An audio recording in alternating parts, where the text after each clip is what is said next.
Olá, ouvintes da Rádio Ser Fraterno. É muito bom estar aqui novamente com vocês. Eu sou Fábia Romana e hoje tenho a alegria de trazer o programa Ponto de Luz, com a leitura e comentário do livro Jesus no Lar.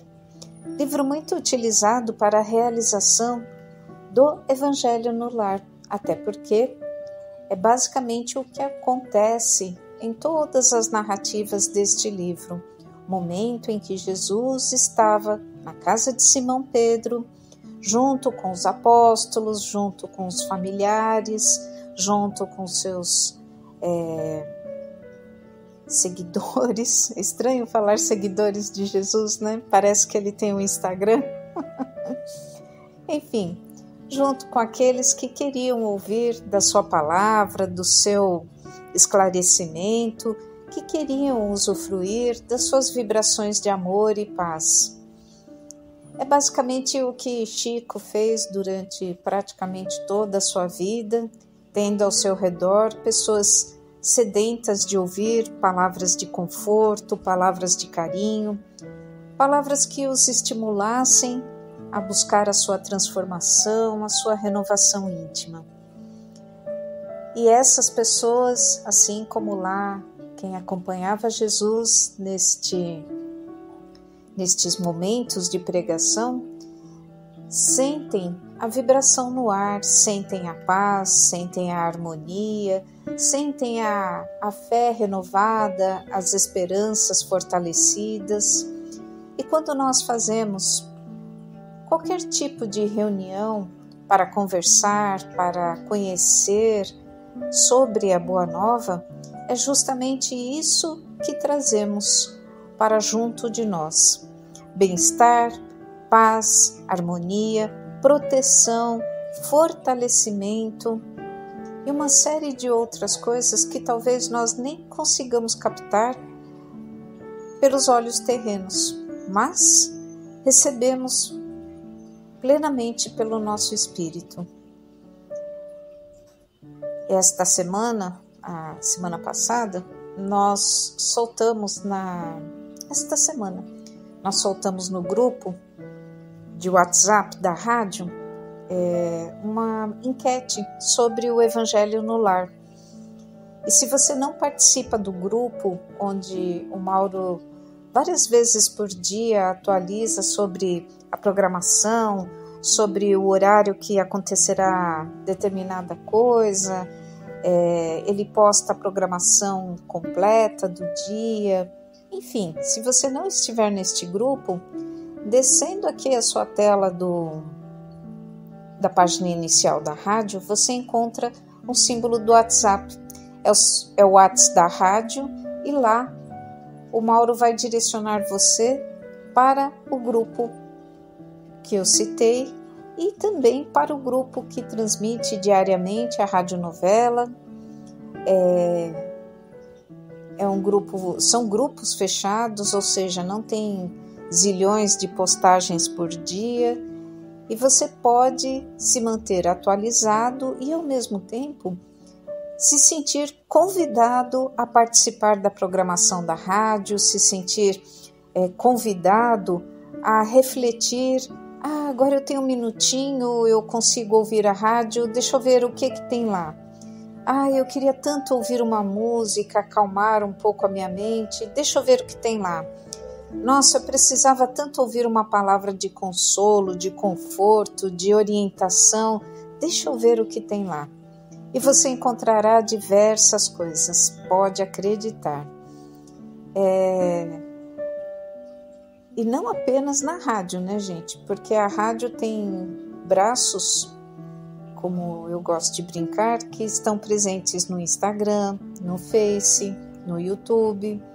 Então lá você acessa alguns materiais anteriores, você acessa áudios de palestras, de comentários que já foram feitos.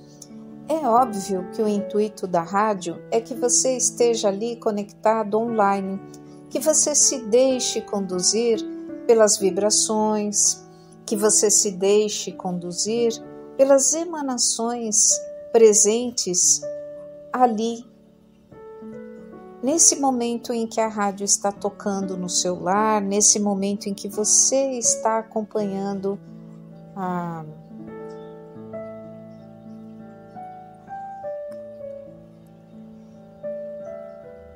programação. Inclusive, na rádio nós temos mentores que estão ali fortalecendo o nosso trabalho, fortalecendo as nossas ideias, nos intuindo sobre possibilidades, nos mostrando temas, caminhos que podem ser utilizados. Então não é apenas uma rádio que você sintoniza no seu carro, no seu trabalho, no seu ambiente doméstico ou até mesmo na casa espírita. É uma rádio que tem toda uma proteção, é uma rádio que tem toda uma união de trabalhadores do plano espiritual para que ela possa semear o bem, para que ela possa semear o amor. E precisamos muito disso, né, gente? Enquanto eu termino aqui a orientação, você já pegou seu copo com água? Porque ela será fluidificada agora, durante a leitura e o comentário do livro. Enfim, toda a programação que é colocada na rádio, ela é analisada, ela é ouvida, não é uma programação aleatória. Está lá porque transmite verdades sobre a doutrina espírita, está lá porque transmite palavras de consolo, de conforto, está lá porque faz parte da nossa fé com obras. Nós acreditamos na doutrina, nós estudamos a doutrina, nós reconhecemos o lado científico, o lado filosófico, o lado religioso dela. Doutrina espírita, como vocês sabem, é filosofia, religião e ciência, é um tripé. E quando cremos neste tripé, quando cremos em tudo aquilo que levamos adiante, nós não podemos simplesmente guardar para nós aquilo que aprendemos, aquilo que nos fez bem, aquilo que sabemos que pode beneficiar o nosso semelhante. É por isso que vocês também são convidados a divulgar a rádio. Vocês também podem adicionar pessoas nos grupos, vocês também podem divulgar no grupo da família, no grupo da casa espírita, porque em momento algum a rádio visa fins lucrativos. Em momento algum a rádio tem necessidade de arrecadar fundos, tem necessidade de buscar contribuições aleatórias. Não acontece isso de forma alguma. E se vocês prestarem um pouco de atenção, vocês verão que a rádio está numa plataforma específica para esse fim. Não é uma plataforma gratuita. Para que vocês possam receber a transmissão da rádio, é necessário que tenha uma conexão muito boa com a internet. Para que vocês possam usufruir dos grupos do WhatsApp, alguém também precisa estar ali dedicando o seu tempo, dedicando das suas horas para alimentar essa programação, para alimentar estas orientações, que também precisa de internet. Ou seja, por mais que nós possamos dizer que fazemos algo gratuitamente, em algum momento nós estamos investindo um valor. Pode ser um valor visível, como é quando você tem que pagar um boleto, como pode ser aquele valor que é difícil de mensurar, porque é o valor tempo. O nosso tempo, aquele tempo que não volta. E o Mauro descobriu como é prazeroso dedicar o tempo dele a beneficiar outras pessoas. Que seja uma, que sejam duas. Se forem beneficiadas por ouvirem a rádio, se forem beneficiadas por acompanhar o programa, se for beneficiada por uma leitura, todo o empenho do Mauro já valeu a pena. E é o empenho dele e o empenho dos demais colaboradores que trazem as gravações, que trazem as palestras, que trazem os áudios, que ofertaram as suas músicas, que cederam gratuitamente as suas canções, muitas delas recebidas pela espiritualidade e transformadas neste benefício que é a musicoterapia. Ok? Já pegaram seu copinho com água? Então vamos lá. Em um de nossos encontros passados, eu citei o Lorival Lopes, um escritor brasileiro, não espírita, brasileiro, que tem dezenas de livros e um deles chama-se Gotas de Esperança. E hoje eu trarei a leitura de uma destas páginas para enriquecer o nosso encontro de Jesus no lar. E para iniciarmos, eu convido a todos que, na medida do possível, fechem os seus olhos. Se não puderem fechar os seus olhos, vigiem o seu pensamento para que ele possa se concentrar nas palavras, para que ele possa estar plenamente atento, plenamente direcionado à nossa prece inicial. Momento em que nós convidamos os mentores responsáveis por este estudo, responsáveis por este encontro, para que nos orientem, para que nos amparem, para que nos direcionem não apenas na leitura, mas também nos comentários, nos entendimentos e nas obras que virão após todos estes benefícios ofertados por eles. Agradecemos ao Mestre Jesus por buscar no planeta Terra não apenas a transformação e a exemplificação do amor do Pai, mas também por buscar em nosso planeta cada irmão, cada irmã que ainda se encontra em transformação, por nos dizer que onde uma ou mais pessoas estiverem reunidas em seu nome, ali ele também estará. E sabemos que quando nós nos ligamos ao nosso mentor individual, ao nosso anjo protetor, nós somos dois. E assim já podemos usufruir da presença do Mestre Jesus. Que ele seja bendito e abençoado pelo nosso Pai Criador em todas as suas tarefas, em suas missões, junto a nós, encarnados e desencarnados, junto ao nosso planeta, tão necessitado de amparo, de paz, principalmente em extremidades, onde se encontram guerras e conflitos, levando tantas e tantas vidas. Sabemos que faz parte da evolução individual destas localidades, de seus moradores, mas não podemos nos furtar a compaixão de perceber vidas sendo ceifadas, vidas sendo até mesmo ofertadas em nome de ódio, em nome de posse, em nome de materialismo. Que estes irmãos possam ser envolvidos em paz, em amor, possam compreender a necessidade de praticar o bem, de não buscar este extremismo religioso ou político, para seguirem suas vidas, para seguirem esta oportunidade bendita da reencarnação. Que a nossa leitura possa trazer o refrigério, a paz, o entendimento que cada um de nós necessita e que a nossa água, no decorrer deste encontro, possa receber a fluidificação necessária para atender às necessidades do nosso corpo físico e do nosso corpo espiritual. Que assim se faça, graças a Deus. Como eu disse a vocês, eu trouxe uma leitura uma página do livro Gotas de Esperança, do Lorival Lopes. E no capítulo 73, ele diz assim: não se preocupe com o fim do mundo.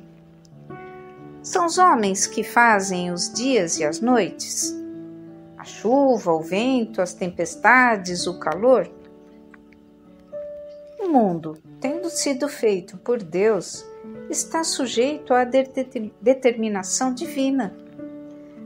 Não se aflija, pois. Preocupe-se mais em amar o mundo. Ele está carente de seu amor. Devolva-lhe em dobro o amor que dele recebe. Faça o melhor. O mundo é seu lugar de evolução. Aproveite cada dia que ele lhe oferece para crescer. Use-o, participe dele. Agradeça a Deus por ele existir. Amar o mundo é a melhor forma de agradar a Deus. E é muito bonito isso, né, gente? Somos convidados ao amor, aquele mesmo que Jesus asseverou, que é que cobrirá a multidão de pecados ou de pecadores, né? O amor que é aquele que resume todas as leis, ama a Deus sobre todas as coisas e ao teu próximo como a ti mesmo. E o Lorival nos lembra de que nós não devemos ficar ansiosos, preocupados. Nós não devemos ficar perdidos em pensamentos, em devaneios do que o que será, o que acontecerá, porque Deus está no comando de tudo. E como dissemos em nossa prece, se muitas vidas estão sendo ceifadas através da guerra, através do egoísmo, através do materialismo, estas vidas não estão sendo levadas em vão. Há um aprendizado nesta situação, há uma necessidade de uso do livre-arbítrio, mas nada está perdido, nada acontece sem o conhecimento do Criador e principalmente sem que Jesus e a espiritualidade responsável pelo nosso planeta esteja acompanhando tudo. Ismael, o mentor da nossa pátria, do nosso Brasil, também está aqui com a sua equipe, buscando trazer a orientação, buscando trazer os direcionamentos no bem e no amor. E se por algum motivo o nosso país tem mostrado desregramentos, tem mostrado situações não tão condizentes com a evolução, com o amor, faz parte do crescimento de todos. A luz tem que conviver com a escuridão, o claro com o escuro, a noite com o dia, para que nós consigamos valorizar aquilo que é bom, aquilo que é benéfico. E em tendo situações tão negativas ou tão menos dignas, elas também nos auxiliam a testemunhar a nossa fé, a colocar em prática aquilo que nós aprendemos, porque não basta conhecer, é necessário vivenciar. No livro Jesus no Lar, nós hoje temos o capítulo 3, psicografia de Francisco Cândido Xavier, mensagens de Neio Lúcio, explicações do Mestre.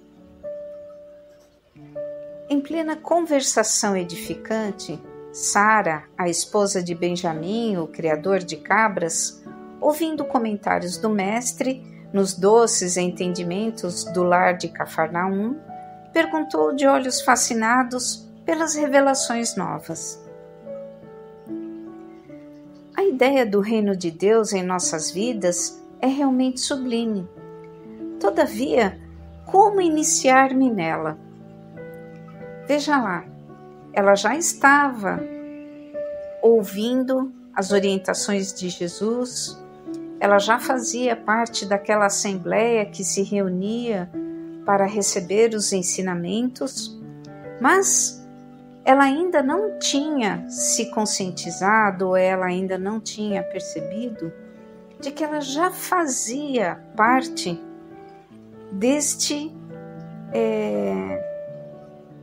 desta revelação, né? Como assim, Fábia, fazer parte desta revelação? Porque ela já aceitava em seu íntimo como sendo verdade, como sendo o caminho. No entanto, ela entendia que também não tinha se iniciado nela. Sabem por quê? Vejam que interessante o comentário a seguir.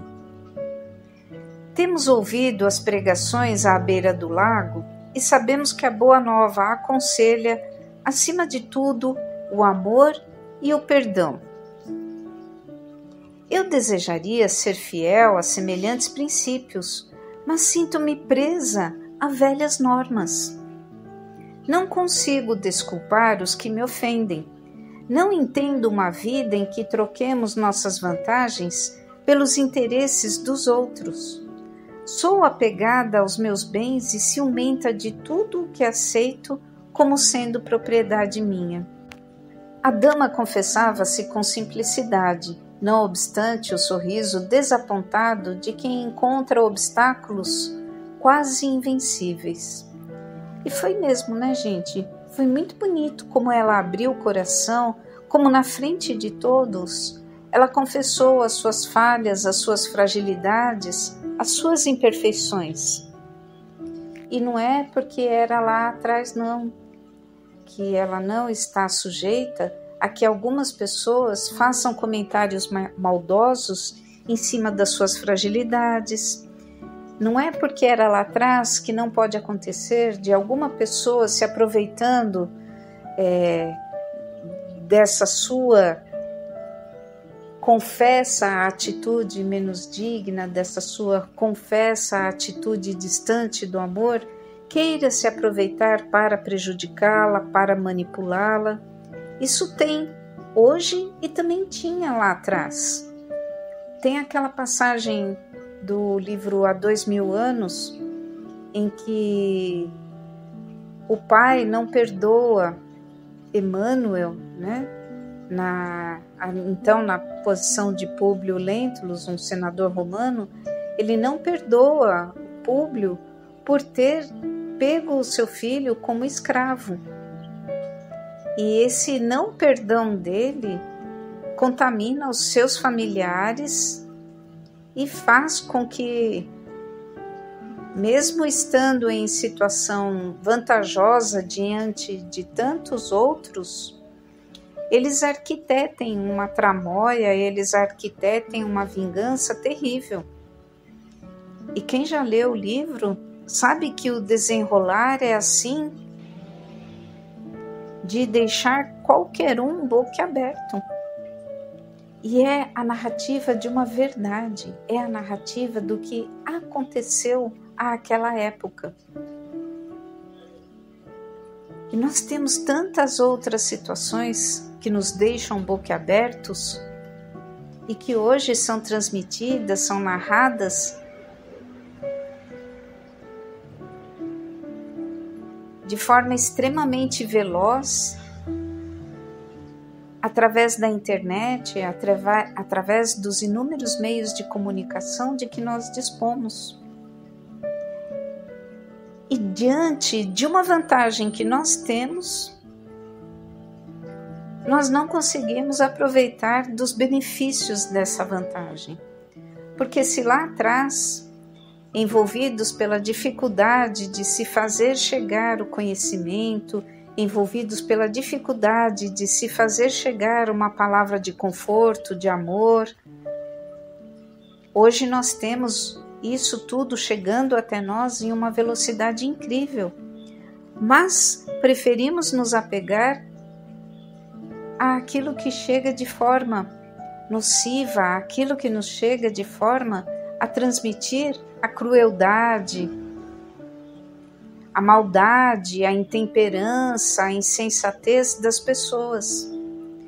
As mesmas pessoas que poderiam se utilizar destes meios de comunicação para receber palavras de bom ânimo, para receber palavras que os incentivassem ao perdão, para receber orientações que não fizessem com que se deixassem conduzir, manipular, levar por sentimentos torpes.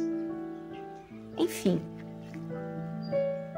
nossa querida irmã Sara, após abrir o seu coração, ouve os comentários dos demais.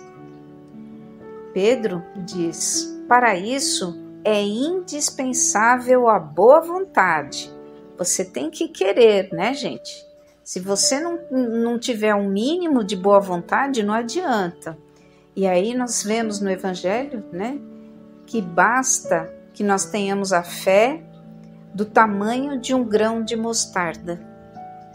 E aí você vai e procura o tamanho do grão de mostarda, para você ver como é petitico.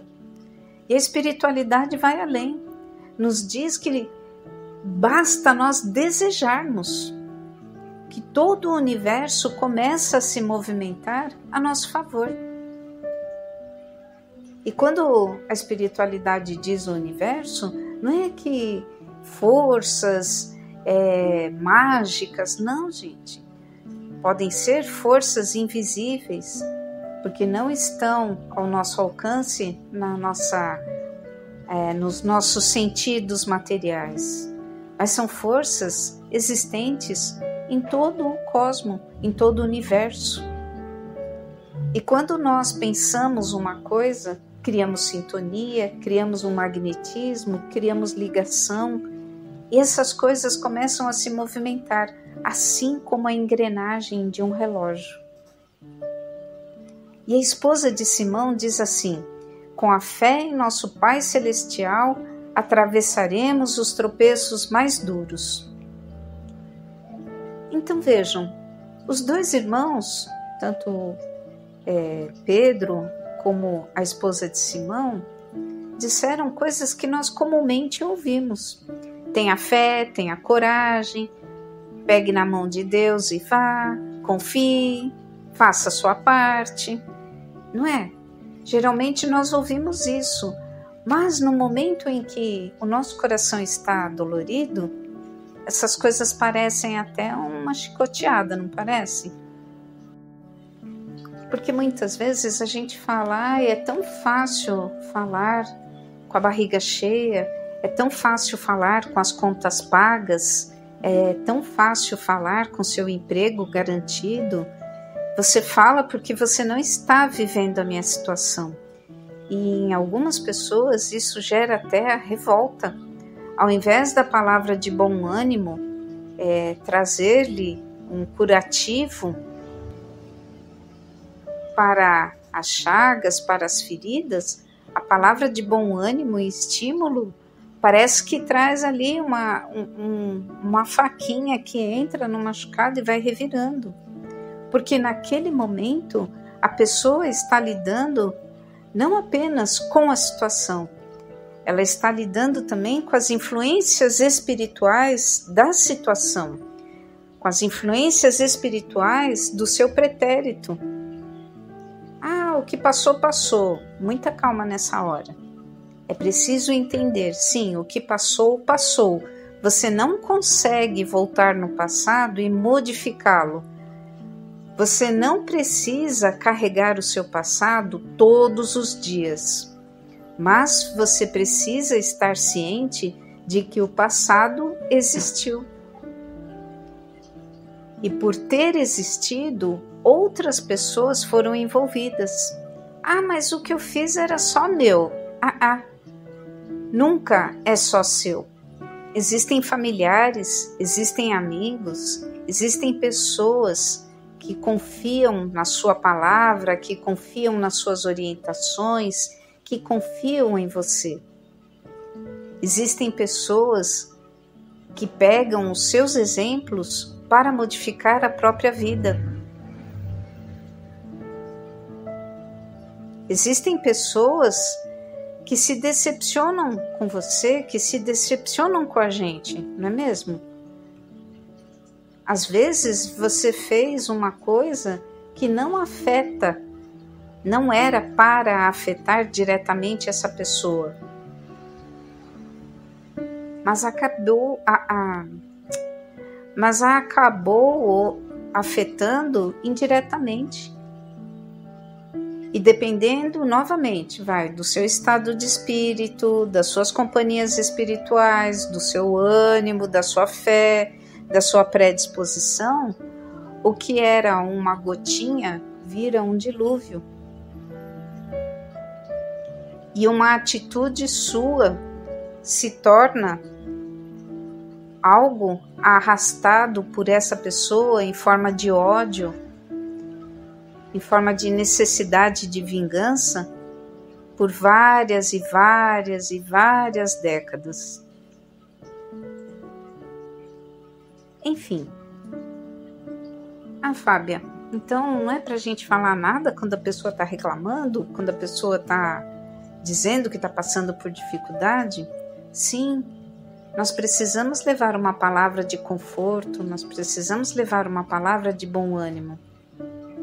O que nós não podemos é que, quando estejamos dizendo estas palavras, nós também estejamos dizendo assim: muda, muda. Porque muitas vezes a pessoa não está preparada para mudar. E aí entra o nosso aprendizado da paciência, da resignação, porque muitas vezes somos tratados com rispidez, somos tratados com palavras rudes. Entra o nosso aprendizado de confiar de que tudo está sob a tutela do nosso Criador, mas é falta de compaixão, é falta de caridade da nossa parte não dizer uma palavra de bom ânimo. São pequenas sementes que no momento oportuno vão germinar. E aí, lá em Cafarnaum, em todos os presentes, transparecia ansiosa expectativa quanto ao pronunciamento do Senhor.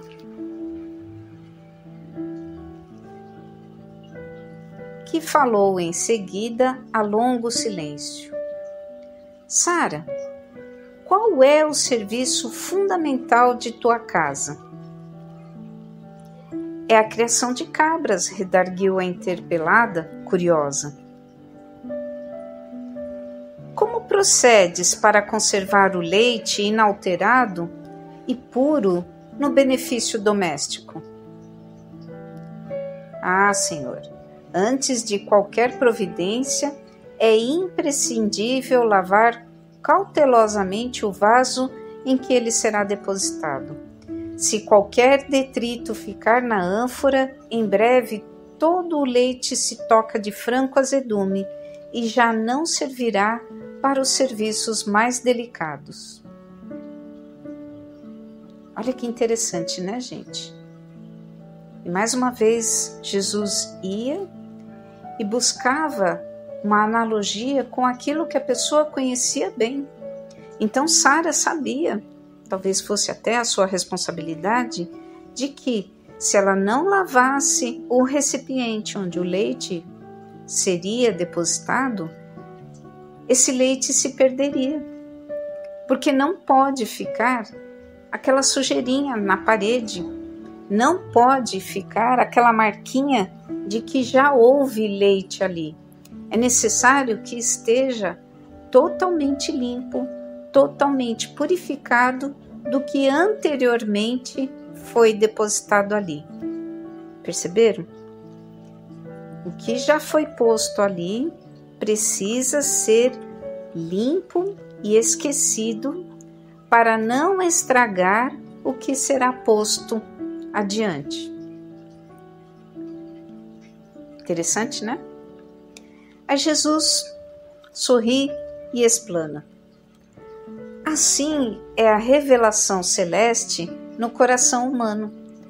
Se não purificamos o vaso da alma, o conhecimento, não obstante superior, se confunde com as sujidades de nosso íntimo como se degenerando, reduzindo a proporção dos bens que poderíamos recolher.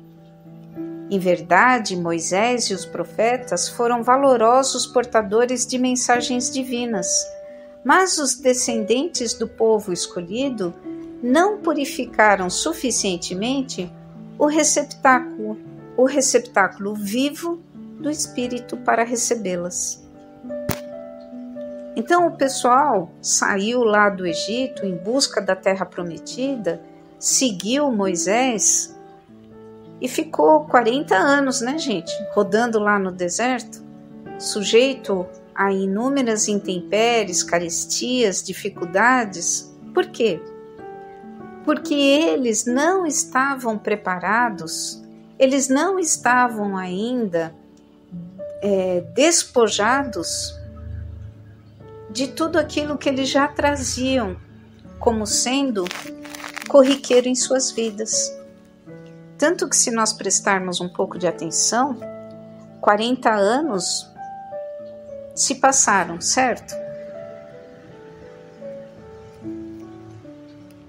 Então tivemos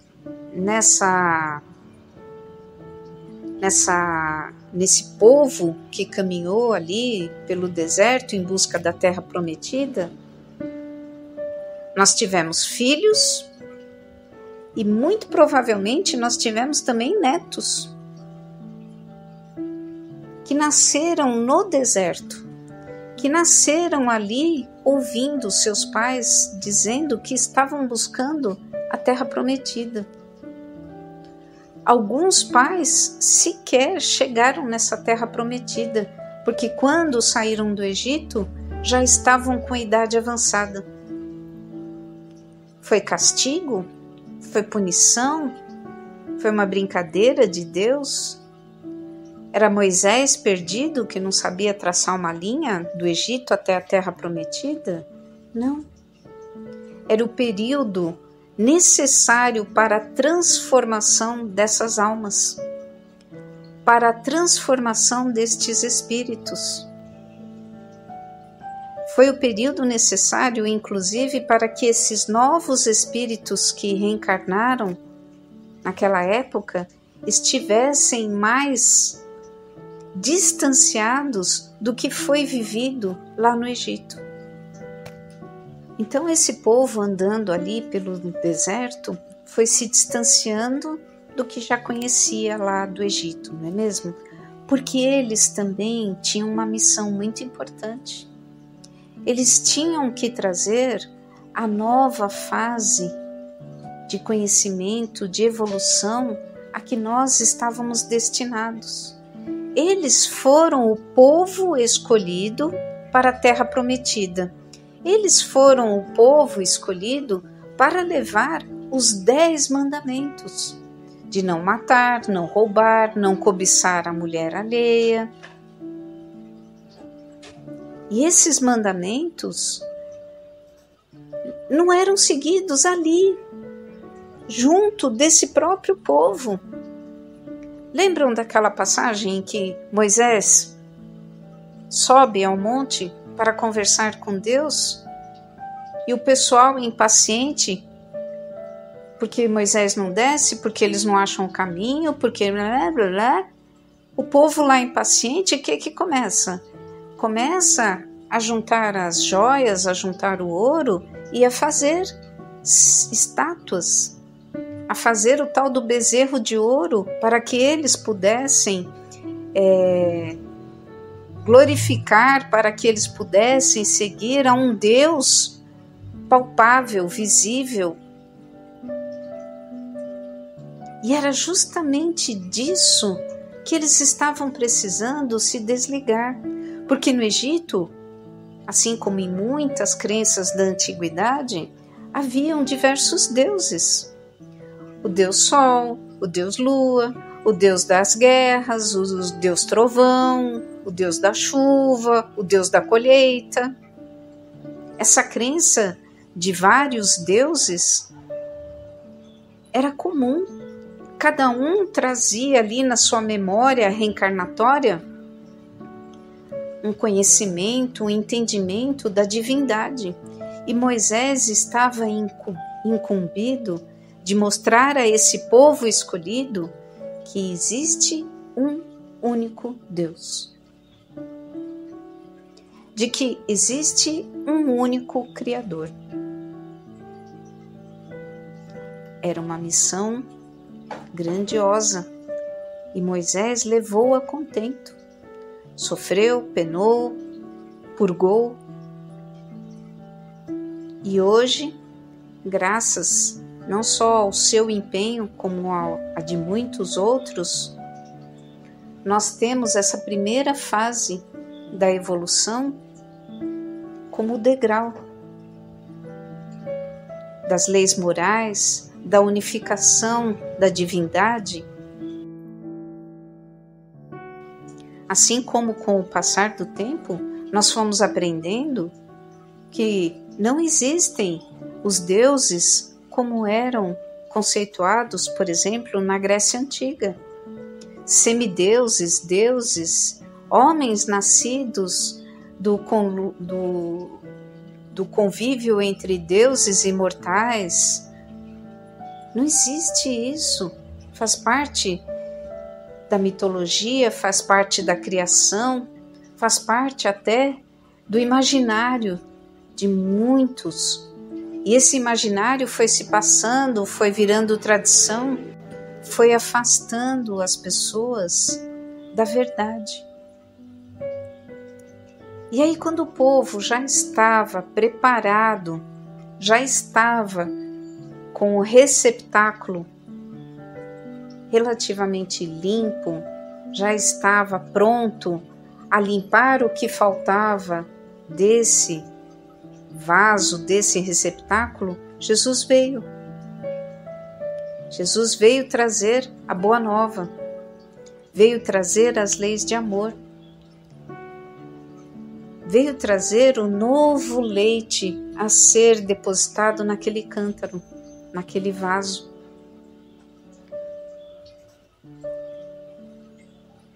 E quando a Sara, a esposa de Benjamim, percebe a sua dificuldade, é porque ela quer receber disso que Jesus está trazendo, mas ela ainda tem conceitos antigos que estão dificultando o seu entendimento e o seu trabalho, a sua vivência na Boa Nova.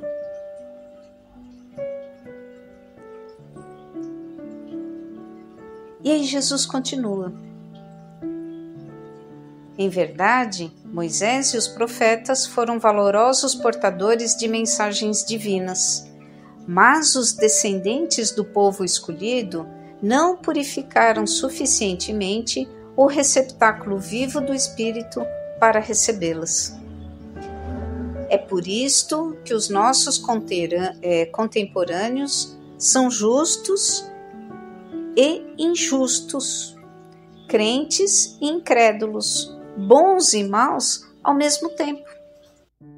O leite puro dos esclarecimentos elevados penetra o coração como alimento novo, mas aí se mistura com a ferrugem do egoísmo velho. Do serviço renovador da alma restará então o vinagre da incompreensão, adiando o trabalho efetivo do reino de Deus. A pequena assembleia na sala de Pedro recebia a lição sublime e singela comovidamente, sem qualquer interferência verbal. O mestre, porém, levantando-se com discrição e humildade, afagou os cabelos da senhora que o interpelara e concluiu generoso. O orvalho num lírio alvo é diamante celeste, mas na poeira da estrada é gota lamacenta. Não te esqueças desta verdade simples e clara da natureza. São exemplos que, se nós fecharmos os nossos olhos, nós conseguiremos vê-los desenhados em nossa mente, não é mesmo? Nós conseguiremos ver o leite sendo depositado no vaso, mantendo-se fresco, saudável, porque o vaso estava devidamente limpo. Nós também conseguimos perceber o leite azedo, porque o vaso ficou com marcas do leite anterior. E este último exemplo, belíssimo, da gota de orvalho, nós também conseguimos perceber.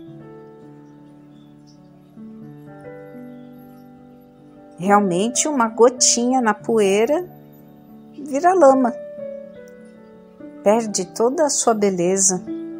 Agora uma gota num lírio, uma gota numa pétala de rosa, é lindo, é majestoso. E se tem então o raio de sol a iluminar, se torna Chico Xavier, não é mesmo?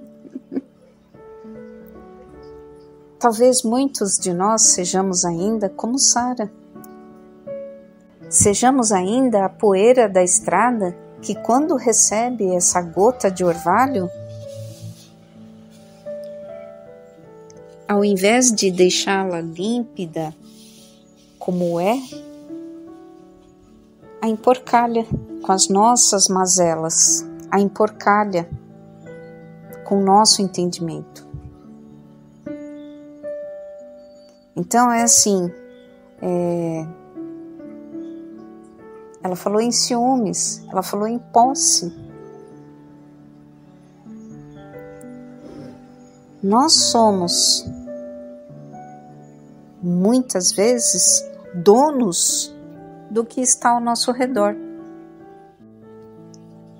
Tem tanto para se falar sobre o egoísmo, sobre os ciúmes. No Livro dos Espíritos, vocês podem acompanhar, inclusive, um pouco mais sobre isso, na evolução moral. Vamos ler, refletir um pouco mais sobre o que estes sentimentos causam na nossa vida, causam nas nossas relações. Uma coisa que às vezes é tão boba, parece ser tão banal, está carregada de emanações, está carregada de vibrações. Ô Fábia, então quer dizer que eu tenho que jogar fora tudo o que me traz uma lembrança ruim?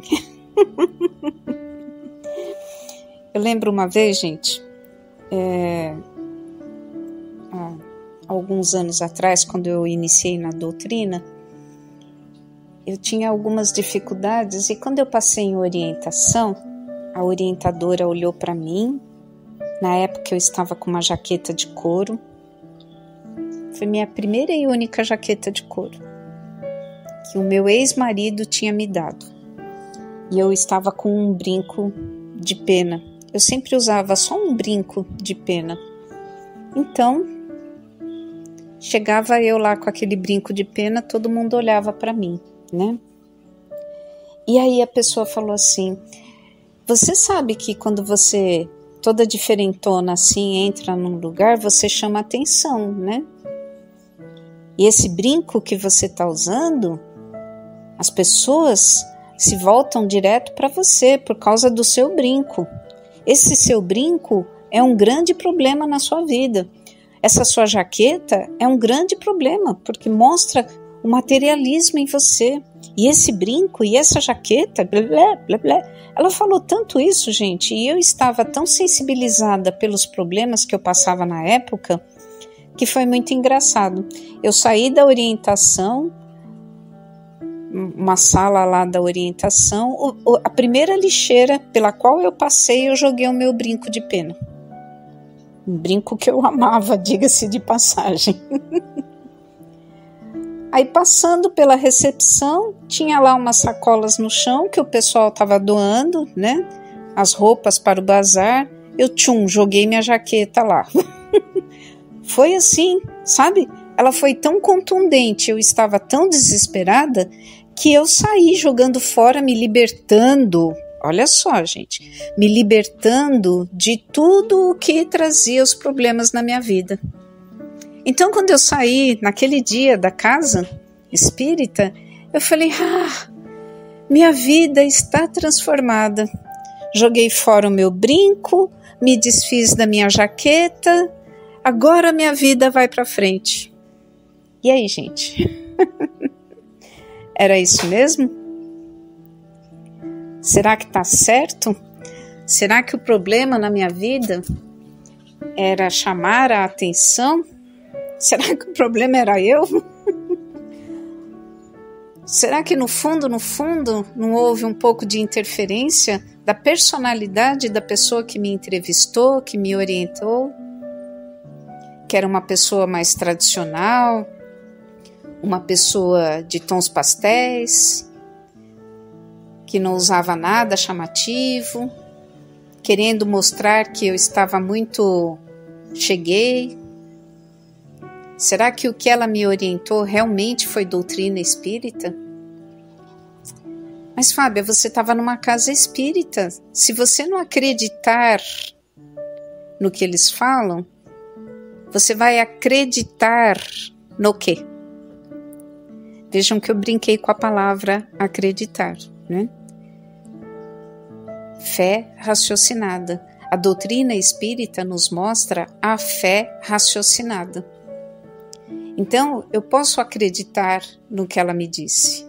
E eu entendo hoje, anos depois, que ela me transmitiu conceitos pessoais, ao invés de me orientar a como conviver com a situação pela qual eu estava passando. Ela olhou para mim, identificou em mim o que ela não gostava e ela tentou me modificar. Tá, e o que eu faço com os objetos que estão lá em casa? O que eu faço? Jogo fora ou guardo? Você jogou fora e não gostou, então eu vou guardar, né? Vamos refletir, gente. Pega o objeto e analisa a situação. Por que você tem o sentimento pela pessoa? O que aconteceu naquela situação?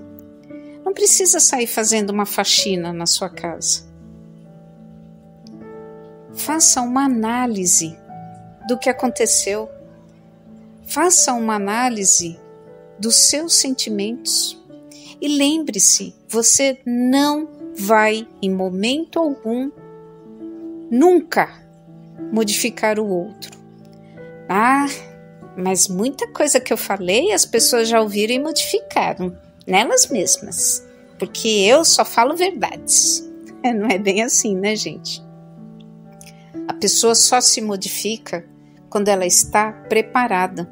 A pessoa só se modifica quando ela está realmente disposta a fazer isso.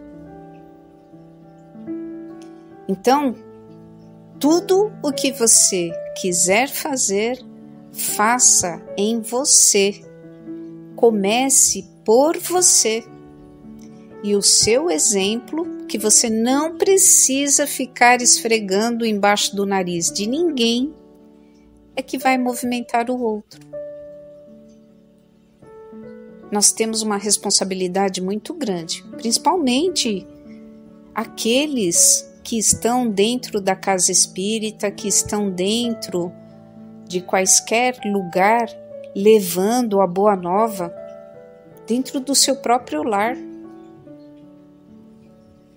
Será que você não quer modificar aí algum parente e está se aproveitando do seu conhecimento espírita para dizer, fulano, lá na doutrina isso não pode não, viu? Comer carne do jeito que você come?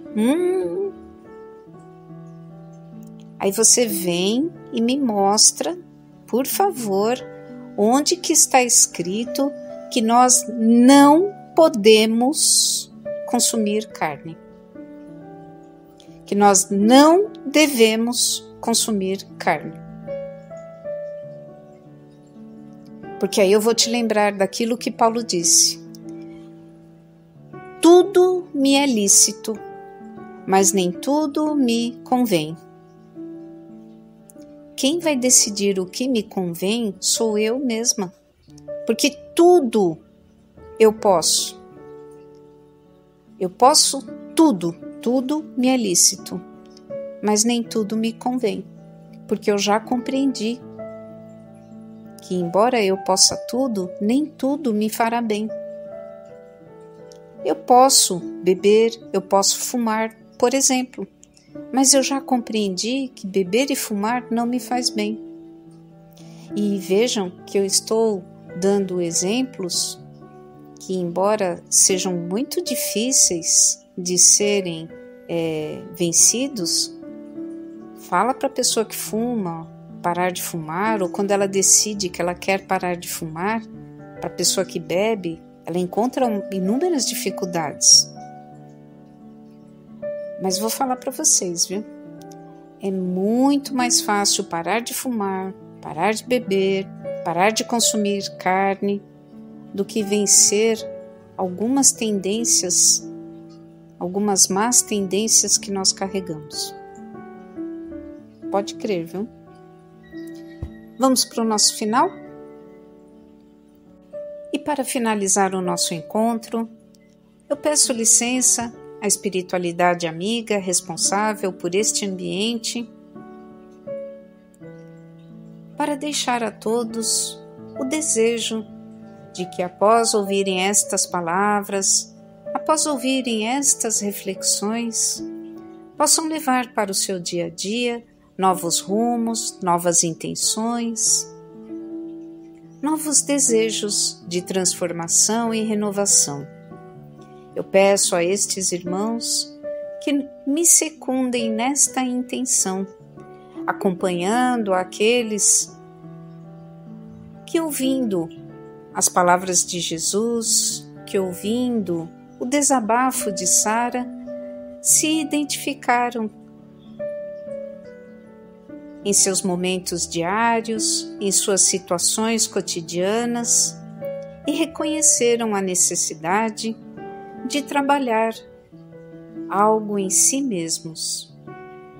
Que cada um de nós, ao tomar esta decisão, possa ser amparado, possa ser auxiliado. Que cada um de nós, ao optar por perseverar no bem, por perseverar no amor, por exemplificar este entendimento, possa ser fortalecido e amparado. Não nos esqueçamos da prece como proteção, da prece como escudo, da prece que nos liga com nossos irmãos queridos. A prece direcionada a Jesus, direcionada ao nosso mentor, direcionada ao nosso Criador, direcionada a algum grande exemplo em nossa vida, Madre Teresa, Eurípides Barçanufo, Caibar, Chico, Francisco de Assis, São Pedro, Santo Agostinho, direcionada a quem quer que for destes irmãos,